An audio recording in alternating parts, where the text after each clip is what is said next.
Sir Keir Starmer has denied that the Chancellor misled the public in the weeks before the budget. Rachel Reeves is accused of exaggerating the difficult state of the UK's finances in order to justify raising taxes. But the Prime Minister insisted there was a point at which the government thought it would have to breach manifesto pledges by raising income tax, national insurance or VAT. But that turned out to be unnecessary. Our political editor, Chris Mason, is in Westminster for us tonight. Chris. Yes, the Prime Minister has been out and about selling his budget today in central London, also confronting questions about what his Chancellor did and didn't say in a news conference in Downing Street around a month ago. Rachel Reeves summoned reporters, me included, at breakfast time and painted a rather bleak picture about the situation she confronted. And there was no doubt she faced some big and difficult trade-offs, and much of what she said then about what was to come in the budget did come to pass. But there was a particular emphasis on that day around productivity growth. That's a measure of the output per person in the economy per hour, and a sense from the forecaster, the Office for Budget Responsibility, that there'd been a downgrade in that productivity growth, with the expectation that that would leave her with even more awkward decisions to arrive at. That is true. It did do that. What we didn't, though, get from the Chancellor that day was the sense that the tax receipts projected into the future were much, much better than some had expected. And that's why plenty of us there that day felt misled on your behalf. Andy, how old are you now? 3. 3. I'm 3.5. 3.5, that matters. Questions about numbers, questions about words and actions, from downstairs in the nursery to upstairs, and a speech from the Prime Minister about the budget, including scrapping the 2-child cap, which has limited benefits payments to larger families. The budget was a moment of personal pride for me. I do not want to see a country where children grow up in poverty. But he was candid about the hike in some taxes.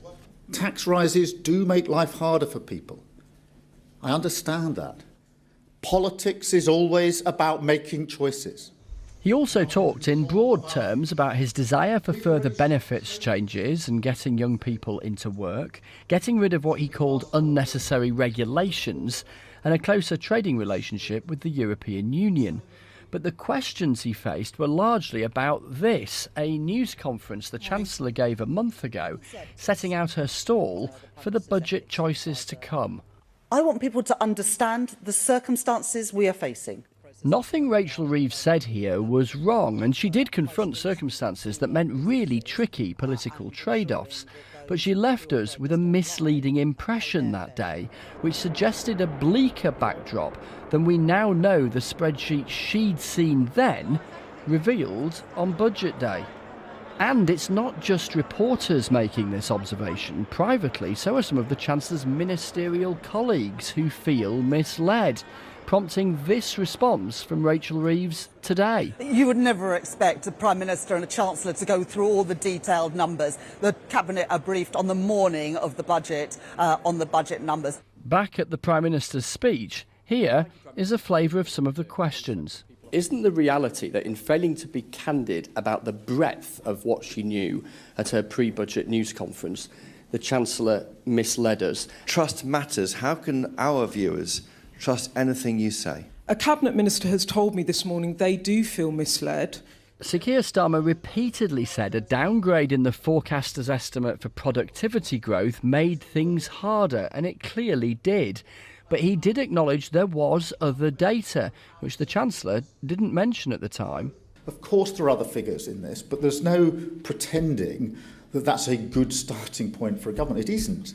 And there's no to suggest that a government that is saying that's not a good starting point is misleading. It is wrong, in my view. Labour's opponents sense the Chancellor is vulnerable. We're talking about financial probity. We're talking about market abuse. A CEO who did what Rachel Reeves did would have had to resign. And she should be held to the same high standards. She's the Chancellor of the Exchequer. She misled the public and she misled the markets. And if we cannot rely on the Chancellor of the Exchequer telling the truth to the public, then the United Kingdom government is in a dismal situation. It's been a bumpy few months for the government. Plenty of Labour figures say roll on, the holidays around the corner.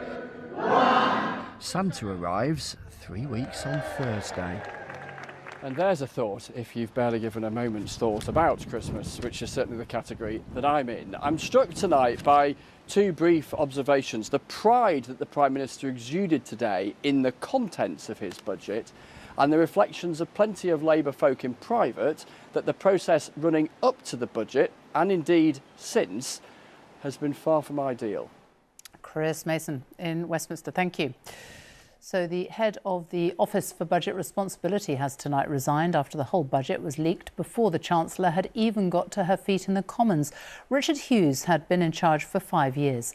Rachel Reeves has thanked him for his public service. Our economics editor, Faisal Islam, reports. A shock resignation for a very specific reason. Richard Hughes, head of the critically important independent budget forecaster, carrying the can for the extraordinary early leak on the morning of the budget, as he indicated to the BBC that evening. You could see that there may be a route for some sort of resignations here. Whatever the decisions of the Chancellor and the Treasury Committee are, I will accept them. In his letter of resignation today, Richard Hughes said the inadvertent early dissemination of our economic and fiscal outlook on the 26th of November was a technical but serious error. I have therefore decided it is in the best interest of the OBR for me to resign as its chair and take full responsibility. An internal review revealed dozens of attempts from early on budget morning, even before she lifted the famous red box, to access the forecast on the web, before it was accessed 43 times by people guessing a hidden web address for 38 minutes, an hour before the actual budget speech. It was called the worst failing in the OBR's 15-year history, and it happened once back in March too. That was a really bad mistake, and it was extraordinary watching the budget coverage before the budget came out, with all of that information going into the public domain. But I don't think that changes the fact that that Richard Hughes was an effective chair of the OBR, that this is a difficult time for the OBR to lose its head. Mind-blowing. I mean, it's a terrible sort of end to all the speculation, if you like, that we've been going through in the build-up. I think I need a red box. I can deliver the budget now. Ultimately, Richard Hughes accepted responsibility for a technical error that allowed the rest of the world to know the contents of the budget early. But there were wider tensions around this budget, with some Labour figures saying the OBR was too restrictive for the government's economic ambition. Faisal Islam, BBC News.